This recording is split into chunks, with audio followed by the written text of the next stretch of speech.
तो guys the strong one के episode 04 के साथ हाजिर हूँ। तो लास्ट एपिसोड के एंड पे हमने देखा था कि हमारा सोमा जो होता है वो बड़ी स्पीड के साथ आगे बढ़ता है और जाकर ब्लैक हैंड के मुंह पर एक पंच मारता है और पंच खाने के बाद ब्लैक हैंड कहता है कि ये क्या हो गया। कई बार इस एपिसोड की शुरुआत में दिखाते हैं कि वहाँ पर जो बच्चे होते हैं वो वहाँ से डर कर भाग रहे होते हैं और कहते हैं चलो जल्दी से यहाँ से भाग चलते हैं क्योंकि यहाँ पर तो फाइट शुरू हो गई है, उन्होंने किसी को मार दिया, हमें यहाँ से भाग कर जाना होगा। तो ब्लैक पंच मार खाने के बाद कहता है कि ऐसा कैसे हो सकता है, मैं एक सेकंड के लिए इस लड़के से नजर क्या दूर हटाई, इस लड़के ने आकर मुझे पंच मार दिया, लगता है कि मैंने यहाँ पर अपना गार्ड डाउन किया था, इसी वजह से ये मुझे मार पाया है, वरना इस जैसा एक छोटे से गांव का रहने वाला एक आम सा लड़का मेरे जैसे एक एक्सपर्ट के ऊपर अटैक कैसे कर सकता है। तो ब्लैक हैंड जो होता है वो दोबारा से अटैक करने के लिए जब आगे बढ़ने लगता है, इसी के साथ हमारा सोमा जो होता है अपनी किक लेकर उसके सर के ऊपर खड़ा होता है और उसके मुंह के ऊपर जैसी सोमा का पैर उसके मुंह पर पड़ने लगता है, इसी के साथ ही वो जल्दी से अपने हाथ को सामने की तरफ करता है, वो अपने बाजू को सामने करते हुए हमारे सोमा के अटैक को ब्लॉक कर लेता है और उसे लगता है कि उसने यहाँ पर अटैक को ब्लॉक कर लिया। वो कहता है कि शुक्र है मैंने अटैक को ब्लॉक कर लिया।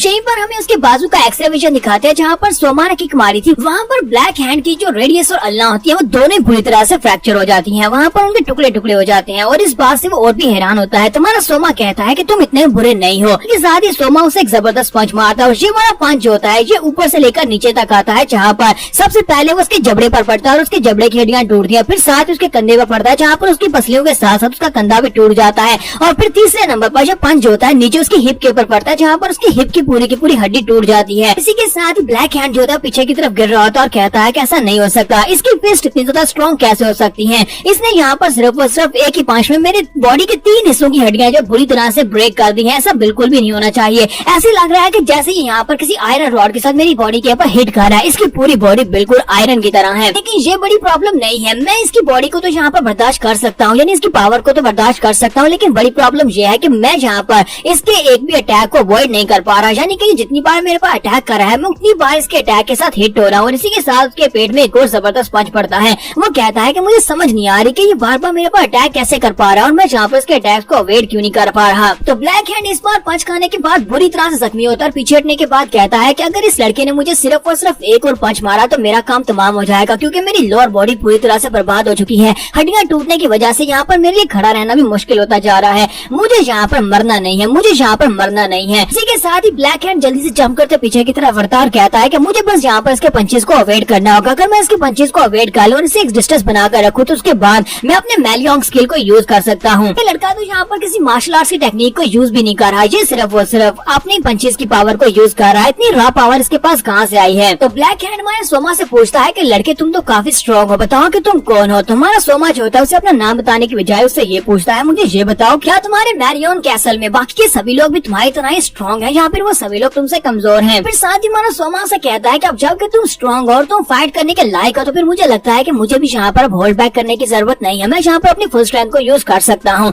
तो ब्लैक हैंड उसे कहता है क्या तुम यहाँ पर मेरे सामने नाटक कर रहे हो या फिर मेरे सामने मजाक कर रहे हो, क्या तुम यहाँ पर ये कहना चाहते हो कि तुमने अभी तक अपने फुल पावर्स को यूज ही नहीं किया और मैं यहाँ पर ऐसी तुमसे मार खा रहा हूँ। तुम्हारा सोमा उसे कहता है हाँ बिल्कुल, और इसी के साथ ही फिर से उसके मुंह पर एक जबरदस्त पंच पड़ता है। तो यहीं पर बैकग्राउंड का सीन दिखाया जाता है जहाँ पर ब्लैक हैंड और व्हाइट हैंड दोनों बच्चे थे और तब ये लोग प्रैक्टिस किया करते थे और हमारा ब्लैक हैंड जो है ये वहाँ पर स्पेशल टेक्निक्स को मास्टर करने की कोशिश करता था और अपने भाई को दिखाता था कि देखो मैं यहाँ पर स्पेशल स्किल्स को मास्टर कर रहा हूँ। वो अपनी उंगली के ऊपर एक छोटा सा वाटर बबल बनाता है और उसे कहता है कि देखो यहाँ पर मेरे स्किल्स को देखो। तो व्हाइट हैंड उसे कहता है ये बिल्कुल बेकार है। उसके बाद जब ये थोड़े बड़े होते हैं तो उसके बाद वो वाटर का एक बड़ा सा ड्रॉप बनाता है और उसे कहता है कि मेरे भाई आज मैं यहाँ पर तुम्हें दिखाने वाला हूँ कि आज यहाँ पर तुम्हारे साथ क्या होने वाला है, ये देखो ये मेरा सबसे पावरफुल अल्टीमेट मूव है, देखते हैं कि तुम इसको ब्लॉक कर पाते हो या नहीं। और इसी के साथ ही वहाँ पर उस बड़े से वाटर बैलून को फोड़ देता है। जब वो वाटर बैलून वहाँ पर फटता है तो उसके अंदर से शॉट्स निकलते हैं, वो छोटे छोटे कतरों की शेप है, बड़ी तेजी के साथ बुलेट्स की तरह से वहाँ पर आसपास डिस्ट्रैक्ट हो जाता है और आसपास के एरिया पे जाकर टकराता है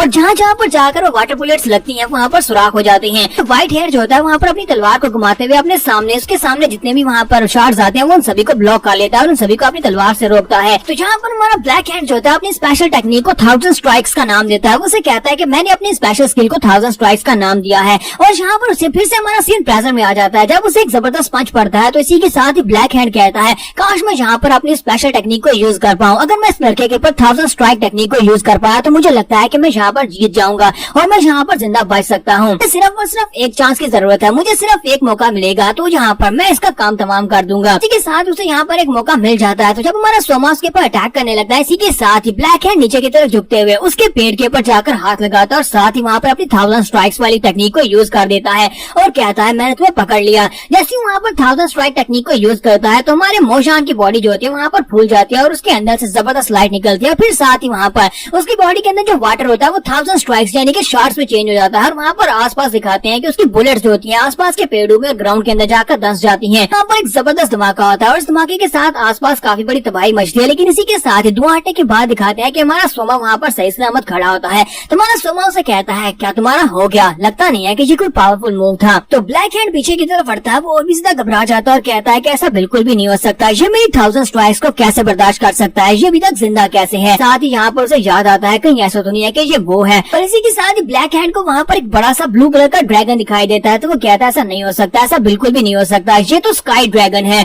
और बहुत ज्यादा घबरा जाता है और कहता है कि मैं पहले भी इस तरह के एक मॉन्स्टर से मिल चुका हूँ और उस मॉन्स्टर ने मुझे बहुत ही बुरी तरह से हराया था। तो वो ग्राउंड के ऊपर गिरा पड़ा होता है और उसके पास वो मॉन्स्टर बैठा होता है और उसे कहता है तुम्हारी टेक्निक काफी ज्यादा अच्छी है, तुमने इस टेक्निक को काफी अच्छे से मास्टर किया हुआ है, लेकिन अगर जिंदगी में कभी तुम्हारा सामना मेरे जैसे एक मास्टर के साथ होता है तो फिर याद रखना वहाँ पर से दुम दबाकर भाग जाना, क्योंकि मेरे जैसे एक मास्टर के लिए तुम्हारी ये वाली टेक्निक जो है ये बच्चों का खेल है, एक गुब्बारे को फोड़ने के बराबर है और तुम्हारी टेक्निक हमारे खिलाफ बिल्कुल भी काम नहीं आएंगी। तो ब्लैक हैंड को जैसी ये वाली बात याद आती है वो जल्दी से जंप करते पीछे की तरफ बढ़ता है और कहता है कि ऐसा बिल्कुल भी नहीं हो सकता, ये बंदा ट्रांसेंडेंट लेवल पर कैसे हो सकता है कि जैसा उस मास्टर ने मुझे कहा था, ये बंदा इतना पावरफुल नहीं हो सकता, ये तो सिर्फ और सिर्फ एक छोटे से गांव का एक आयरन बॉय है। और अगर वाकई में ये ट्रांसेंडेंट लेवल का मास्टर है तो फिर हमने कभी इसके बारे में क्यों नहीं सुना? हम मारियोन टेम्पल के लोग, हम लोग हमेशा इन लोगों के ऊपर नजर रखते हैं, लेकिन हमें कभी भी इस बारे में नहीं पता चला कि यहाँ पर एक मास्टर छुपा बैठा है और ये तो एक प्रॉपर वॉरियर भी नहीं है, यानी कि जब ये पंचेस मारता है तो बिल्कुल टेक्निक के साथ नहीं मारता। बात से वो और भी ज्यादा गुस्सा होता है और कहता है कि मैं इस तरह के मॉन्स्टर से बिल्कुल भी नहीं हार सकता, आखिर ये मॉन्स्टर आया कहाँ से है? और फिर साथ ही वो जोर से चिल्लाकर कहता है कि इस तरह के छोटे से गांव में तुम्हारे जैसा एक मॉन्स्टर कैसे हो सकता है? Damn it. हमारा सोमा कहता है कि चलो इसको खत्म करते हैं और इसी के साथ ही हमारा सोमा बड़ी तेजी के साथ भागता हुआ उसकी तरफ आगे बढ़ता है ताकि उसे पंच मार सके। फिर दूसरी तरफ से ब्लैक हैंड उसे अपनी तरफ आता हुआ देखकर उसे ऐसे लगता है कि मौत का फरिश्ता उसकी तरफ आगे बढ़ा है। वो कहता है कि मुझे महसूस हो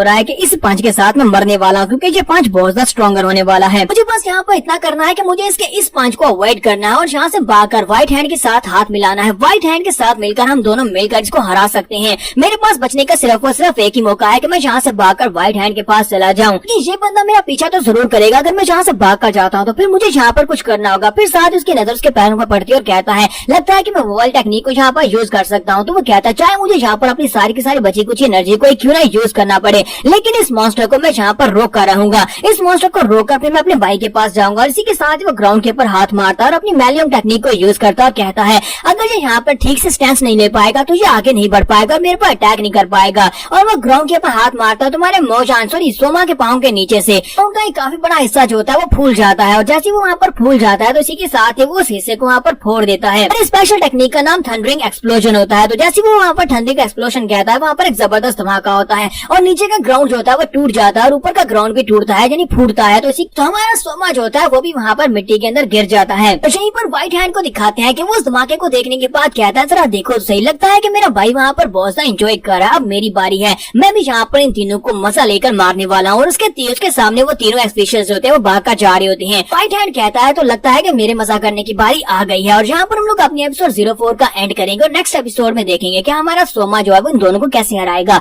एपिसोड की एक्सप्लेनेशन अच्छी लगी हो तो कमेंट करके जरूर बताइएगा। चैनल को सब्सक्राइब कर दें, वीडियो को लाइक और शेयर कर दें। शुक्रिया।